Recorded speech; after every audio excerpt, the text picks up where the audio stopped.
The Witchcraft of Barbara and Robert, a horrifying tale of terror. Robert, a seemingly unremarkable man, had been going through a terribly rough patch lately. His wife, Barbara, had grown distant and unresponsive to his attempts to reach out to her.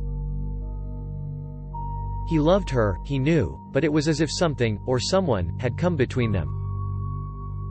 It wasn't until one night, after Robert had been unable to sleep, that he decided to take a walk around the town. He had just passed by an old abandoned house, the windows sealed with stones which had runes carved into them, when suddenly he heard a voice calling out to him.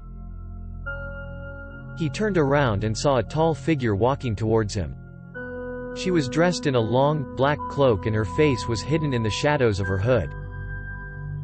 She asked him to join her and he complied, not really sure why he was listening to a strange woman in the middle of the night.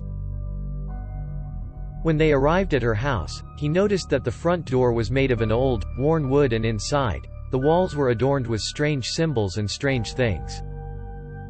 Pots filled with strange liquids and symbols hung on the walls and there was a faint, sweet smell that seemed to linger around the house.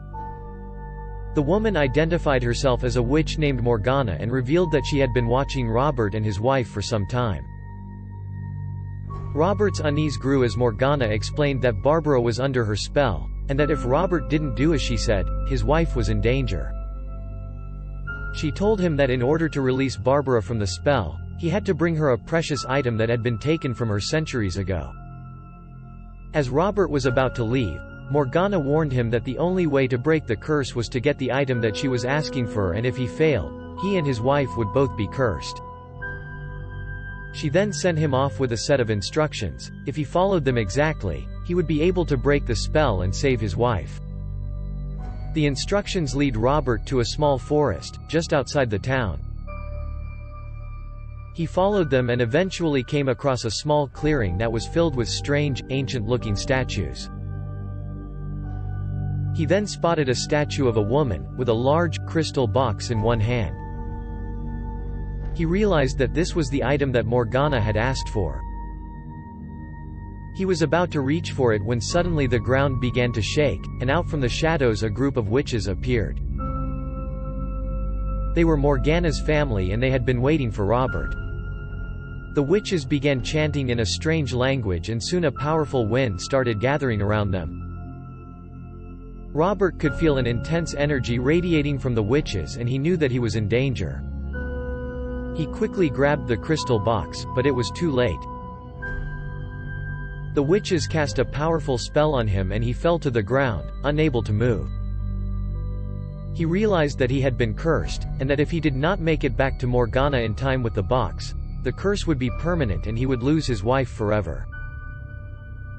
Robert managed to get back to the witch's house in time, and Morgana was pleased that he had accomplished the task. When he handed her the box, she opened it, revealing a small, silver object that glowed brightly in the candlelight. She explained that this was what had caused the spell to be placed on Barbara in the first place, and that by breaking the object, the curse would be broken. Robert quickly broke the object and within moments, he and his wife were free from the spell. As Robert and Barbara embraced, Morgana explained what had happened. She said that centuries ago, one of her ancestors had been wronged by Barbara's family, so in revenge, she had placed the curse on Barbara. As Robert and Barbara thanked Morgana for her help and prepared to leave, Morgana warned Robert to never trust a witch. In spite of her warnings, Robert was relieved that they were both safe and that the curse was broken. However, as they drove away, Robert realized something was wrong with Barbara. She had grown increasingly quiet and distant, and her eyes had taken on a strange, blank look. When he asked her what was wrong, she just stared at him and said, "I'm still cursed." Robert and Barbara's story had a horrifying ending. Although Robert was able to break the curse on his wife, the witch's curse still lingered inside Barbara. For the rest of her life, Barbara was haunted by the witch's curse, unable to escape its grasp and live a normal life.